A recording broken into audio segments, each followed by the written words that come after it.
بفترة دعاني أحد الإخوة إلى الغداء وقال لي نتغدى في مطعم كذا وناكل سمك.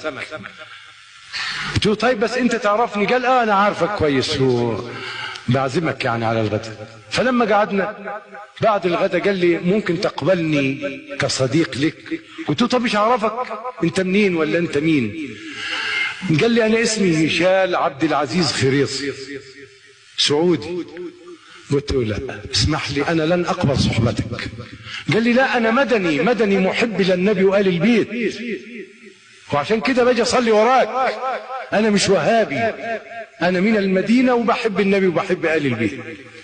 قلت له على العين والرأس، ما دام بتحب آل البيت على راس من فوق. قبلت صحبتك. قال لي طيب الكارت بتاعي اهو فيه التليفونات، والشرط الأساسي اللي بشترطه عليك اني اول ما تنزل اي بلد في السعودية، مكة جدة المدينة، اتصل بيا بعد ساعتين بالضبط اكون عندك، لان انا في الرياض اجي لك على طول. ده عهد، فعاهدته هذا العهد خلاص. فلما وصلت فندق الرياض، فندق اللي كنت نازل فيه اسمه قصر الرياض في الرياض، فقلت اكلم اخونا هو هنا في الرياض ويجي لي. اتصلت بالتليفون، رد علي قال الله تكلم منين؟ انت صوتك قريب مني خالص. قلت له انا هنا في الرياض. قال الله طب مش قلت لي ليه اقابلك؟ قلت له بس تعالى وانا احكي لك عن اللي حصل. فجاب ابنه وجه. خير؟ قلت له الامر كذا وكذا وكذا وكذا. انشال وينحط وقاعد يندم، انت جاي للوهابيه في بيوتهم تقول لهم انت ازاي؟ قلت الله انت ما انا سايبهم بندبوا في مصر، انت هتندب هنا تاني؟ ما انا جيت وخلاص. قال لي ازاي يا مولانا اللي انت بتعمله ده؟ انت تنتحر. قلت له لا ده انا جاي. قال تتناقش؟ هم دول بيعرفوا يتناقشوا ولا عندهم مناقشات ولا هم؟ مش ممكن اللي انت مفكر فيه انهم يبعدوا عن الوهابيه دي، مستحيله. قلت له طيب ماشي، بس المهم ان انا بارجو انك تجيب لي كاميرا فيديو والكاسيت عشان اخواننا عاوزين يسمعوا المناقشه في مصر. قال لي حاضر.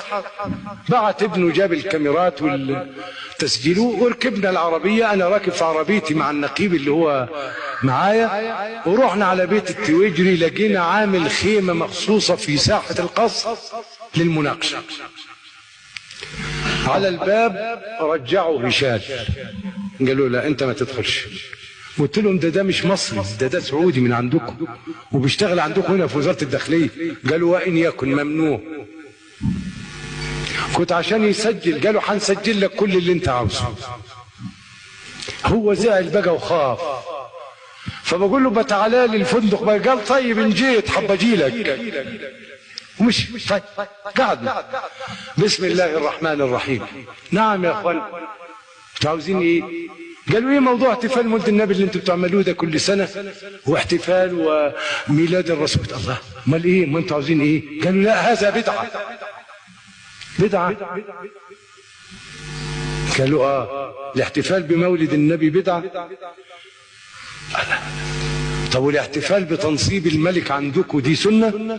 ما الملك بيمسك وتعملوا حفله وعطله رسميه وتروحوا تسلموا، دي سنه؟ واحتفال النبي بدعه؟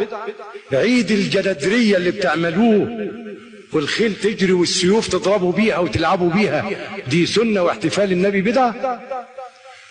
قالوا قلت طيب انت تحفظ القران يا سيدنا الشيخ؟ قلت له اقرا لي سوره مريم.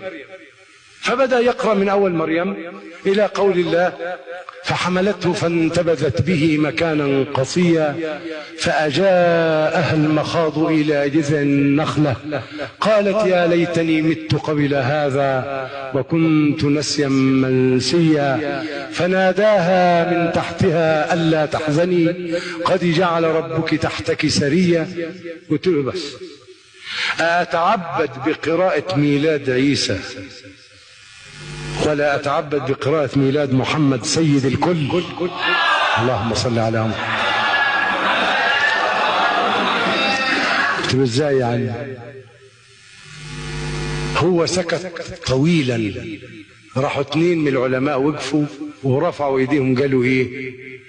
قالوا نشهد الله انك على الحق وأنا أحببناك في الله وليكن ما يكن.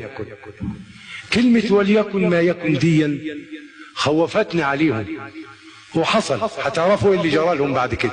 طيب خرجنا يا سيدي ان قراءة ميلاد النبي، قال ايوه بس النساء تختلط بالرجال. قلت له ما النساء تختلط بالرجال حول الكعبة، بلاش نحج بقى، بلاش نحج، بل اللي عاوز يمسك على دينه يمسك. قال طيب وايه موضوع الحسين ده؟ قلت له صلوات الله على الحسين. قال لي انت بتصلي على الحسين؟ هو الحسين نبي؟ قلت له صلوات الله عليه. قال لي الحسين؟ قلت له صلوات الله عليه.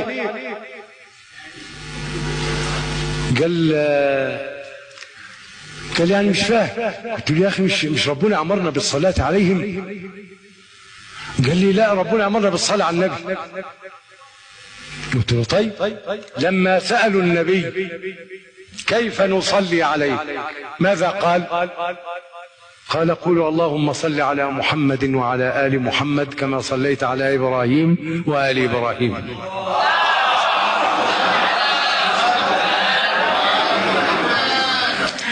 فبدأت